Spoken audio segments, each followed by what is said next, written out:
All right, well, if you're looking over my shoulder and things look a little crooked, yeah.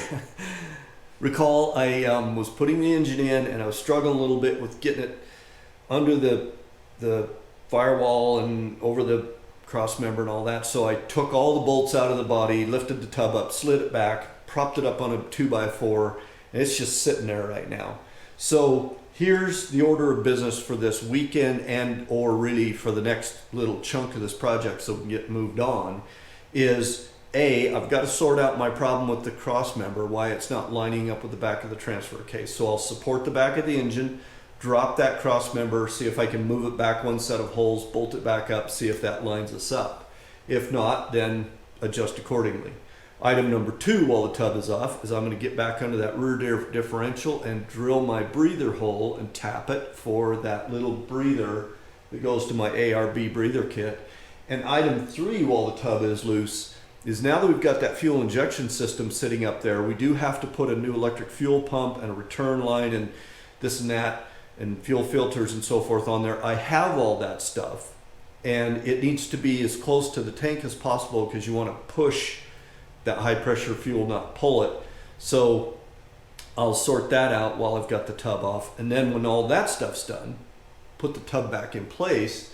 That will then orient my hole in the floor pan properly over the transmission and transfer case, which then will let me turn my attention back to the twin stick thing and get that tube on that thing lengthened or whatever I need to do to get that twin stick arrangement to line up where I want it to be and then figure out how my connectors are. So if you stayed with me through that whole explanation, good for you. We got a lot to do, but it's all kind of in a series of steps and they gotta all go together before we really put the tub back in place. So that's my plan for this weekend.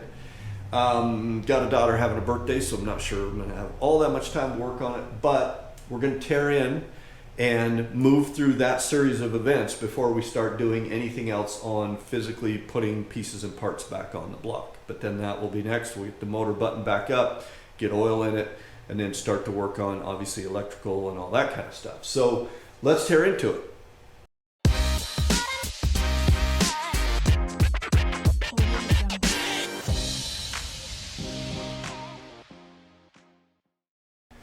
All right, well, here we are with a little bit of preparatory work done for doing this work on the transfer or on the transmission cross member here. I've dropped off the skid plate off this thing so now we can see through it. But again, there's my problem is that's where the bolts got to go. This is the plate they're supposed to go through. So I also have the floor jack under here with about 10 2x4s to get it up high enough to support the bell housing. That's not making me very confident. So what I've done is I've lifted the tub up, kind of walked it back. It's resting on the tires back here. It's pretty well balanced, except I do have the corner just sitting on that ladder back there. There's not very much weight there because it's mostly sitting on the tires. But that'll give me room now to bring the floor or the engine hoist straight in from the side. I'm going to hook back onto my block, pick the whole thing a little bit with the engine hoist and take the weight off of it so I can work on this cross member with everything pretty well supported on the engine hoist. So that's the plan. I think I'm about ready to get started on that. I'll get everything set up and show you how it looks, and then we'll get this thing situated. Now, interestingly enough, I sat down here a minute ago and I measured from this frame rail to the center of the crankshaft and from this frame rail to the center of the crankshaft, and I am too far that way. Now, the weird thing is the header on that side of the block is pretty close to that body support that sticks out, and the header on this side of the block is way away from it. So when I look at the frame rails back there at the headers, it looks to me like the engine is too far that way. And when I look at it right here, it's too far that way. So what I'm hoping is that it's kind of angled a little bit like that in relation to the block. And as I straighten it out, I'll center the front of my drive shaft or my crankshaft better, and I'll center my headers better. But I think that will be much easier to kind of wiggle all that around and sort everything out with it kind of hanging from the hoist. So again, maybe this is all going to work itself out. We'll see. All right, well, just real quick here. We've got the cross member dropped out from underneath there. And as you can see, we got her hanging on the hoist. So I've got the cross member over here. I scratched up some of the paint on it, so I just threw some paint on there. I'm just got a little heater going on it to dry that out really quick. And what I'm going to do is I'm going to bolt the thing to the pad on the bottom of that transfer case first, and then see how it lines up with the frame holes. So we'll see how that goes. And the other thing I think I'm going to do is let me just show you. These are the bolts that came with that cross member. Now that's a 3/8 inch star pattern bolt head, and that's quite obnoxious to try to work with, because basically you got to have I got about, a 3/8 16 side socket, or you got to have a 3/8 inch box end wrench with the little thing in there. So I think that's a pretty standard bolt. I'm probably going to pick me up some grade 8 bolts with regular hex heads on that, so it's a little easier to deal with. So anyway, other than that though, we're going to continue on with this process and see how we do here. All right, well, I've always tried to play fair with all the vendors, right? And so you heard me when I first got this thing sing the praises of this Throttle Down Customs cross member, because I think the term I used was this thing looked like a work of art.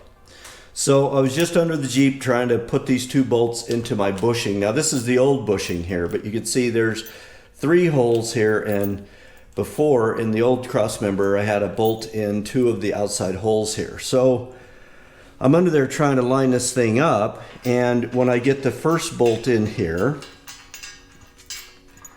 then this hole is slightly too far to the side to line up. So then I'm like, well, maybe I need to be over here. So nope. I can't get these are just too close together to line up anywhere with the bolt holes in here to get 2 of them through here. So this is the center of the cross member here. I measured it. So this should be lined up with this center bolt hole of the bushing, and then theoretically I ought to be able to get a bolt in here and a bolt about here. All right, so here's what I've done so far. So what I did is I put the bolt through the center hole of that bushing under there. And I took the floor jack and I pushed the cross member up till it's sitting flush against the frame. So if I look down here, I got about a half a hole sticking out. I don't seem to be lined up with pretty much any of the holes in the frame, although I might be close to one. So let's walk around to the other side here. And I'm substantially further over this way. And so the center hole of that piece is not where I want to be, obviously. So what I may do is drop it down, move the cross member over to that left hole, put a bolt in there, come back up and see how we look. And but before I do that, I'm going to measure the distance for my center of my rear yoke there to see how we're lined up centered on the frame. So yeah, it's going to be take off the mechanic's hat for a minute and put on the engineer's hat, and let's do some figuring and figure out what the heck is going on here. All right, my friend, slide on under here with me and let me show you what we got. So I took the Dremel to the 2 holes that you see have bolts in them and got those just a little bit, they were just a little off center. So I got those lined up, but you can see this one back here, hopefully you can see we got half the size of that hole that we're off, and we have the exact same thing over here on the other side.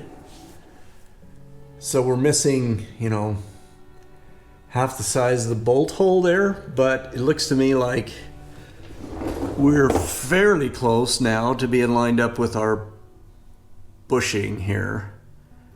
So I'll drop that down and see how it looks.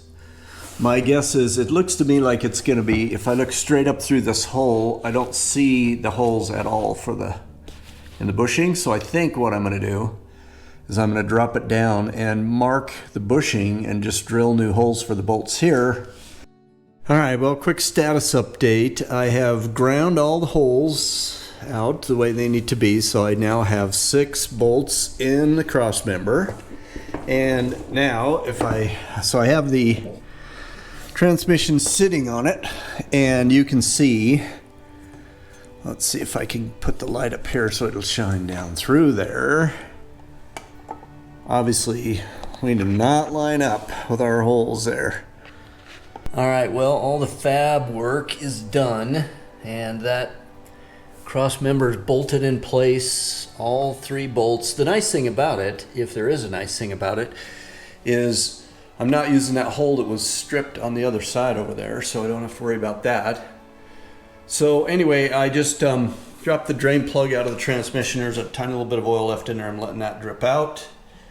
And yeah, for better or worse, this thing is in the frame.